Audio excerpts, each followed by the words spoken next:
সে জানা অজানার কি আছে গোপাল? তোমার এই মধ্যপ্রদেশ ভুঁড়িই তো সব কথা বলছে। দিনের পর দিন তুমি তোমার ওজন বাড়িয়েই চলেছো। কি এত ওজন নিয়ে কথা হচ্ছে মন্ত্রী? কার আর হবে মহারাজ, এখানে তো গোপালই একমাত্র ভোজন রসিক, ওজনদার লোক। তার মানে মন্ত্রী, তুমি ওজনের ব্যাপারে খুব ভালোই বোঝো মনে হচ্ছে। তা তো মহারাজ বুঝতেই হবে, আমি হলাম মন্ত্রী। আচ্ছা, তাহলে বলো তো মন্ত্রী, 1 কেজি তুলো আর 1 কেজি লোহার মধ্যে কোনটা বেশি ভারী? এ তো খুব সোজা প্রশ্ন। 1 কেজি লোহা সব সময় বেশি ভারী। কি মহারাজ, আমার দেওয়া উত্তরটা ঠিক হয়েছে তো? তোমার মাথা আর আমার মুন্ডু হয়েছে। কি গোপাল, তোমার জানা আছে নাকি উত্তরটা? তা কেন জানবো না মহারাজ, দুটোই সমান ভারী, কারণ আপনি দুটোরই পরিমাণ 1 কেজি বলে দিয়েছেন, তাই দুটোই সমান ভারী হবে। চমৎকার গোপাল, চমৎকার। দেখলেন তো মহারাজ, আপেল খেয়ে শুধু আমার ভুঁড়ির ওজন বাড়েনি, আমার মাথার ওজনও বেড়েছে। এই নাও গোপাল, তোমার উপহার।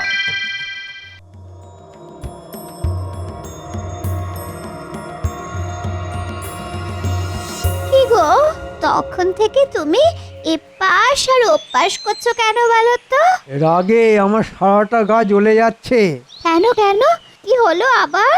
মহারাজ, এই একটা সামান্য প্রশ্নের উত্তর দেওয়ার জন্য গোপালকে একটা গয়না উপহার দিল। সে কি গয়না? হ্যাঁ, তোমার একটা ভালো দেখে গয়না দাও তো। আমার গয়না দিয়ে তুমি কি করবে? এই দাও দাও, আমার মাথায় এমন একটা বুদ্ধি এসেছে যাতে এবার গোপালের মহারাজের কাছ থেকে উপহার পাওয়া তো দূরের কথা, রাজসভাতেও আসা বন্ধ হয়ে যাবে। তুমি আমাকে এখন একটা গয়না দাও, কালকে দুপুরের মধ্যে তোমার গয়না তুমি ফেরত পেয়ে যাবে।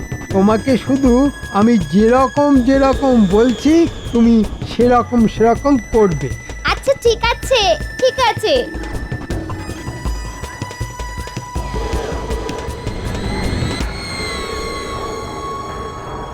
এই যে বটা ঘটা, কিরে? আরে মন্ত্রী মশাই, আজ যে আপনি স্বয়ং চলে এসেছেন। শোন, তোদেরকে একটা কাজ করতে হবে। আচ্ছা, কি কাজ? এই নে, এই গয়নাটা রাখ। এটা নিয়ে আজকে মাঝরাতে সবাই ঘুমিয়ে যাওয়ার পরে কোনো চিন্তা করবেন না মন্ত্রীমশাই, আপনার কথা মতো কাজ ঠিক হয়ে যাবে। কি আজকে তো সবাইকেই দেখছি রাজসভায় এসেছে, কিন্তু আমাদের মন্ত্রী এখনো এলো না কেন? হ্যাঁ মহারাজ, মন্ত্রী মশাইকে আমি একটু আগেই ওনার বাড়ির সামনে দেখলাম। উনি দরজার সামনে দাঁড়িয়ে আছেন আর ওনার স্ত্রী হাউ হাউ করে কাঁদছেন। এত কাঁদছেন যে একটু পরে মনে হচ্ছে আমাদের রাজ্যটা জলে ভেসে যাবে। হ্যাঁ, সে কি বলছো সেনাপতি? হ্যাঁ মহারাজ, সত্যি বলছি। চলো তো সবাই গিয়ে দেখি ব্যাপারটা কি হয়েছে।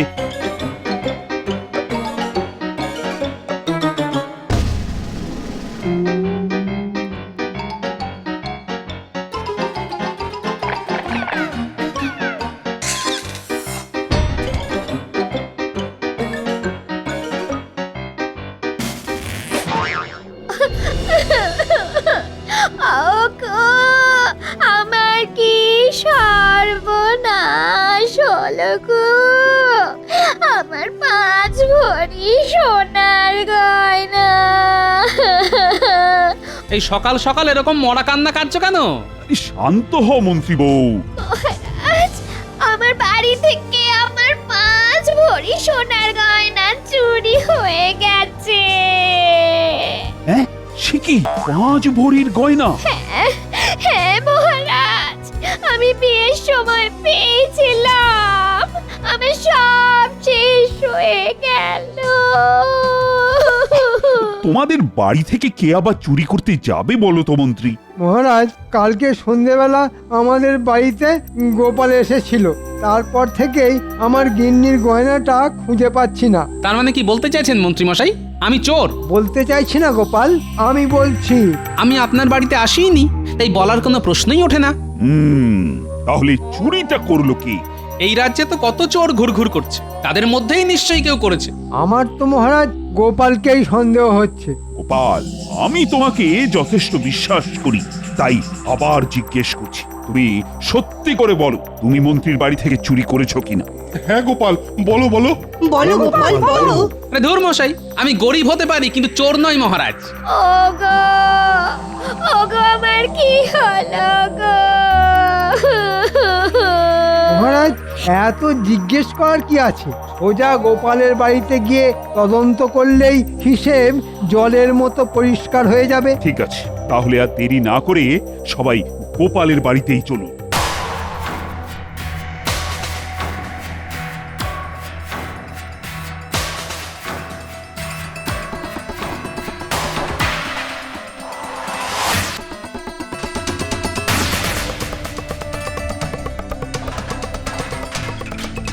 কি কি কি আপনারা আমার ঘরে এইরকম ভাবে সব কিছু লন্ডভন্ড করছেন কেন? মন্ত্রী মশাই, সব কিছুর একটা সীমা আছে কিন্তু। মহারাজ, আপনি কিছু বলুন।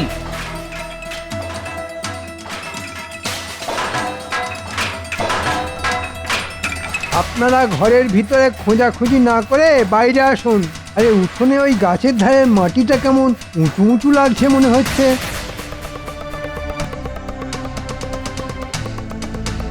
তাহলে এটা খুলে দেখুন তো।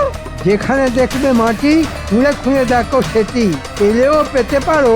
5 ভরি সোনার হার। এই তো আমার সোনার হার, এই তো। এই তো এই তো এই তো আমার গিন্নির সোনার গয়না। হ্যাঁ, শেষে গোপাল করলো চুরি।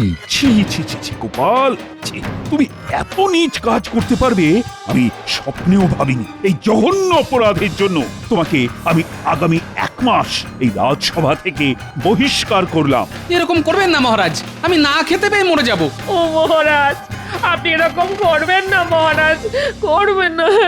মহারাজ মহারাজ, আমি কোনো অপরাধ করিনি, এই সব কিছু মন্ত্রীর চক্রান্ত। আমি কোনো কথা শুনতে চাই না, না না না না না। আগামী 1 সপ্তাহ যেন তোমার মুখ না দেখি। চলো চলো তো সবাই।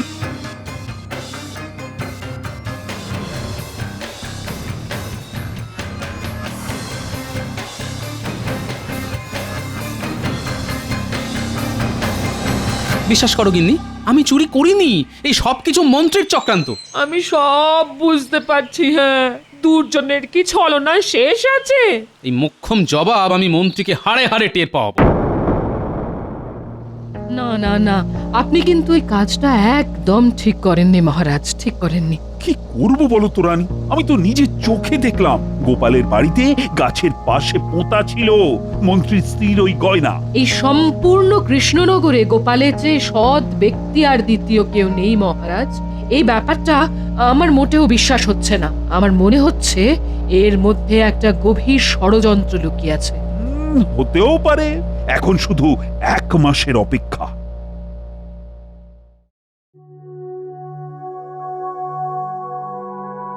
কি মহারাজ, আপনি এরকম মনমরা হয়ে বসে আছেন কেন?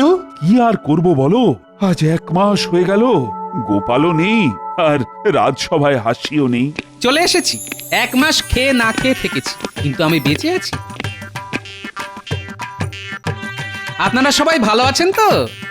এই এই এই এই এই এই তোমার কথাই আলোচনা হচ্ছিল গোপাল। দেখুন মহারাজ, আমি আগেও বলেছি, এখনো বলছি, আমি কিন্তু অপরাধ করিনি। অপরাধ করনি মানে? সেদিন যে দিনের বেলা প্রকাশ্য সূর্যের আলোয় আমরা যেটা দেখলাম সেটা কি মিথ্যে? আপনার কথায় সেটা দেখলাম না দেখানো হলো? আমি নিজে তো জানি পুরো ঘটনাটা আমাকে ফাঁসানোর জন্য আপনার পূর্ব পরিকল্পনা। কি বলতে চাইছো কি গোপাল? আচ্ছা আচ্ছা, ঠিক আছে ঠিক আছে, চিৎকার চেঁচামেচি অনেক হয়েছে, এবার আমার একটা কথা বলার আছে। কি কথা মহারাজ? আগামী সপ্তাহে আমাদের রাজবাড়ির মাঠে একটা মেলা হবে। মেলা? কিসের মেলা মহারাজ? মজার মেলা, চারিদিকে খাবারের দোকান, রকমারির দোকান, আর মেলার মাঝ প্রাঙ্গণে একটা বড় বেদি হবে। সেখানে তোমরা সবাই কিছু না কিছু মজার কাজ করে দেখাবে। এবার তোমরা বলো কে কি কি করবে? আমি মজার কবিতা বলবো মহারাজ। আমি মহারাজ সুস্থ মানুষকে পাগল বানিয়ে দেখাবো। কি যাতা কথা বলছো বলো তো গোপাল, এই কখনো হতেই পারে? সেটা না হয় মেলার দিনই মিলিয়ে নেবেন, আমি পারি কি পারি না। বেশ, তুমি যদি এই কাজটা করে দেখাতে পারো তাহলে তোমাকে 50 মোহর উপহার দেব। ঠিক আছে মহারাজ।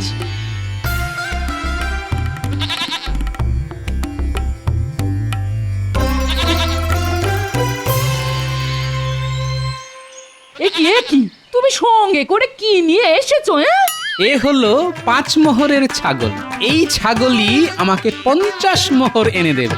কি যা তা কথা বলছো? তোমার মাথাটা কি খারাপ হয়ে গেছে নাকি? মাথা খারাপ করব একজনের, তাই এই ব্যবস্থা। শোনো, কি করতে পারবে তো কাজটা? পারবো মানে? ভাবো পেরে গেছি। তোমার সম্মান নিয়ে ছেলে খেলা, এর আমি শেষ দেখে ছাড়বো। কি মন্ত্রী গিন্নি, কেমন আছেন? আজকাল তো এই ঘাটে আপনাকে দেখতেই পাই না। কি করে দেখতে পাবে বলো? আমি তো এখন খুব একটা বাড়ি থেকে বেরই হই না। বাইরে যা কড়া রোদ, গায়ের রং কালো হয়ে যাবে না? ও তাও তো বটে, যদিও এই ছাগল আসার পর থেকে আমার জীবনে গতি এসেছে। হ্যাঁ, সোনার ডিম। রোজ এই ছাগলের মাথায় হাত বোলালে এই ছাগল একটা করে সোনার ডিম পাড়ে। কি? আমার তো চোখে বিশ্বাসই হচ্ছে না। দেখি দেখি দেখি, টিপটা দেখি দেখি। না না না না, যা দেখার এই দূর থেকে দেখুন বাবা, দেখুন। আমি এক্ষুনি এই ডিম শহরে এক শাকরার কাছে বিক্রি করতে যাবো। কি অবিশ্বাস্য! এ কোনো সাধারণ ছাগল নয়, এটা আশীর্বাদী ছাগল। যার হাতে একবার আসবে তার ভাগ্য খুলে যাবে। আমি চলি মন্ত্রী বউ, চলি। হ্যাঁ,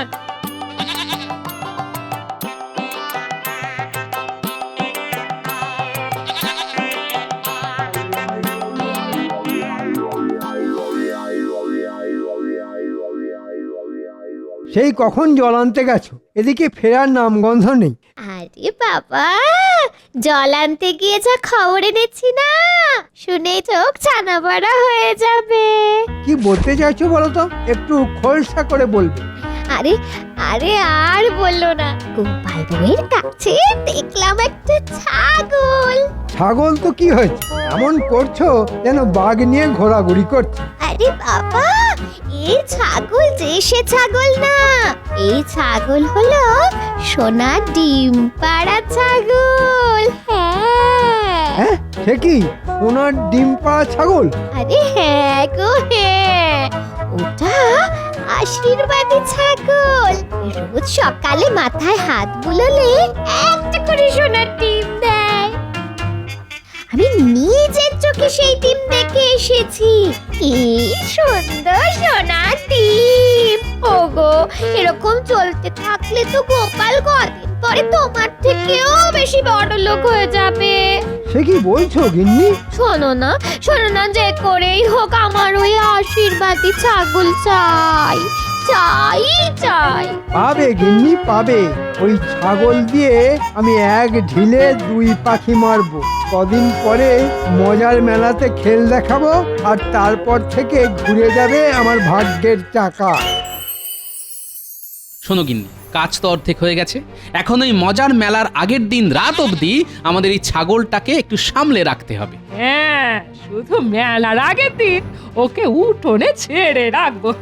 হ্যাঁ, তারপর শুরু হবে মজার খেলা, সুস্থ মানুষকে পাগল বানানোর খেলা, আমাকে বিনা দোষে ফাঁসানো। হ্যাঁ, আমি মন্ত্রীকে শুধু হারে হারে না না, একেবারে শিরায় শিরায় বুঝিয়ে দেব। আর আমার নাতি নাতনিদেরও শিখিয়ে রাখতে হবে, যাতে ওরা মন্ত্রীকে পাগল পাগল বলে আরো খেপিয়ে দেবে।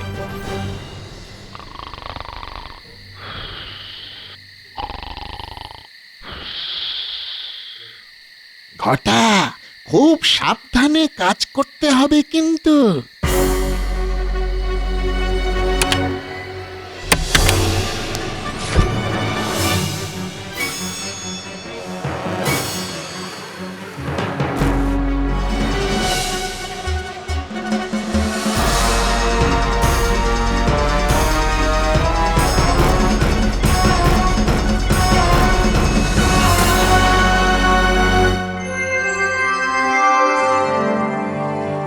সবাই যখন চলে এসেছে তাহলে সবাই একে একে তাদের মজার প্রতিভা প্রদর্শিত করুক। শোনো শোনো শোনো, শুরু হতে চলেছে মজার মেলার মজার প্রতিযোগিতা। সবাই হাততালি। সবার প্রথমে মজার প্রতিভা দেখাবেন আমাদের বিজ্ঞানী।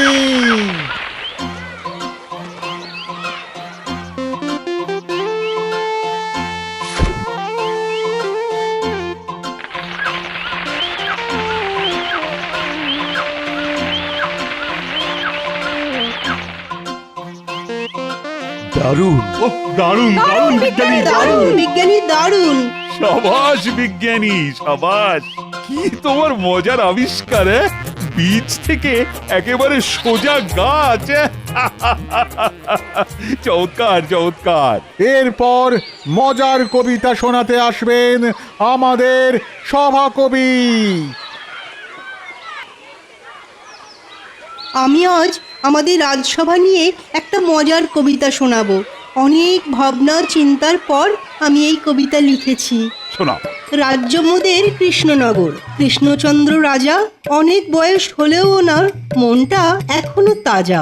মহারাজ যখন বিপদে পড়েন, গোপালই তার ভরসা। গোপাল ছাড়া রাজসভাটাই কেমন যেন ফর্সা।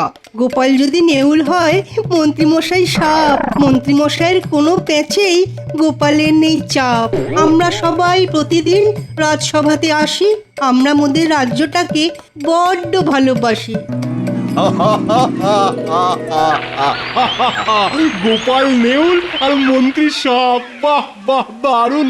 সাবাস সভাকবি, তুই তো একেবারে জমিয়ে দিয়েছো। এরপর সভা জমাতে আসছেন আমাদের মন্ত্রী মশাই। কি মন্ত্রী, হ্যাঁ? তুমি কি দেখাবে? আমি মহারাজ আজ এক অদ্ভুত খেলা দেখাবো।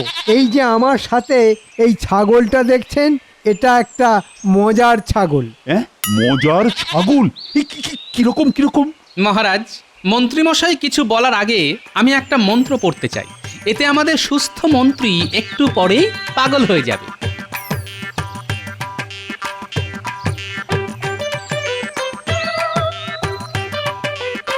নমস্য গিলি গিলি চিং বিচিং বিচিং ফাক ফকাশ ফকাশ ফু ফু। যত সব। শুনুন মহারাজ, আমি এবার এই ছাগলের মাথায় হাত বোলাবো আর দেখবেন ছাগল একটা সোনার ডিম দেবে। ছাগল সোনার ডিম দেবে? দেখছেন মহারাজ, মন্ত্রীমশাই কিরকম পাগলের মতো কথা বলা শুরু করে দিয়েছে। এই সব কিছু আমার ওই জাদু মন্ত্রের খেলা। কে বলেছে আমি পাগলামি করছি? আমি এক্ষুনি প্রমাণ করে দিচ্ছি। দেখো এই ছাগল ডিম দেয় কিনা। এই যে বাবা, ডিম দে তো, দে না বাবা, সোনার ডিম দে না, দে। এই মরেছে, এই ছাগলটা ডিম দিচ্ছে না কেন? এ কি মন্ত্রী মশাই, কি আজে বাজে কথা বলছেন? আপনি খুব দুষ্টু।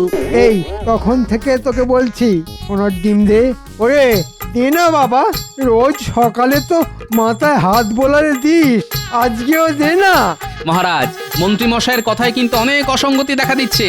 দেখুন মহারাজ, এই শেষবারের মতো বলছি, ডিম দে, দে, সোনার ডিম দে। এই ছাগল দে না রে। মন্ত্রীর মাথায় তো সত্যি সত্যি ওই মনোযোগ দেখা যাচ্ছে, ওনার চিকিৎসার প্রয়োজন। আমি তো কারোর সামনে বলতে পারবো না যে এটা আমি চুরি করেছি, তাও আবার গোপালের বাড়িতে। ওরে ওরে ডিম দে না রে। মন্ত্রী মশাই মনে হচ্ছে পাগল হয়ে গেছেন। আরে আমারও তো তাই মনে হচ্ছে। মন্ত্রী মশাই পাগল পাগল পাগল পাগল। আমাকে পাগল বলবি না বলে দিচ্ছি, আমার মাথা গরম হয়ে যাচ্ছে কিন্তু।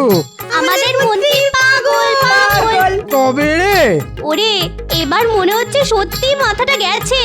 মন্ত্রী, তোমার মাথার সমস্যা দেখার জন্য আমি তোমাকে 3 মাস বিশ্রাম দিলাম। তুমি বাড়ি যাও, চিকিৎসা করাও নিজে। না মহারাজ, আমি পাগল নই, বিশ্বাস করুন, আমি পাগল নই। না না না না না, নিঃশ্বাসে বিশ্বাস আছে কিন্তু পাগলে নেই। মহারাজ, আমার 50 মোহর উপহারটা। এই না, এই নাও, তুমি সত্যি প্রমাণ করেছো গোপাল যে তুমি সবকিছুই পারো।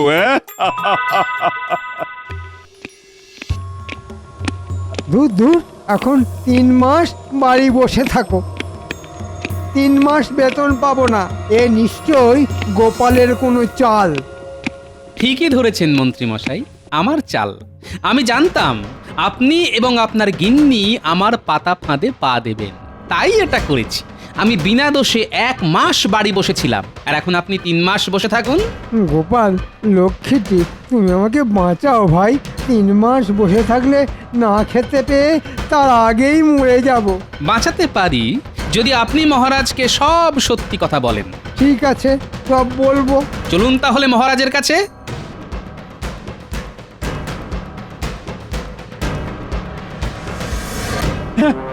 শিখি মন্ত্রী, তুমি গোপালকে এভাবে ফাঁসিয়েছো, আর আমি নিরপরাধ গোপালকে শাস্তি দিয়েছি। হ্যাঁ মহারাজ, আমি 1 মাস দাঁতে দাঁত চিপে বসেছিলাম। মন্ত্রী, তোমাকে আমি রাজসভা থেকে সারা জীবনের জন্য বরখাস্ত করলাম। যাও, যাও, তুমি বেরিয়ে যাও।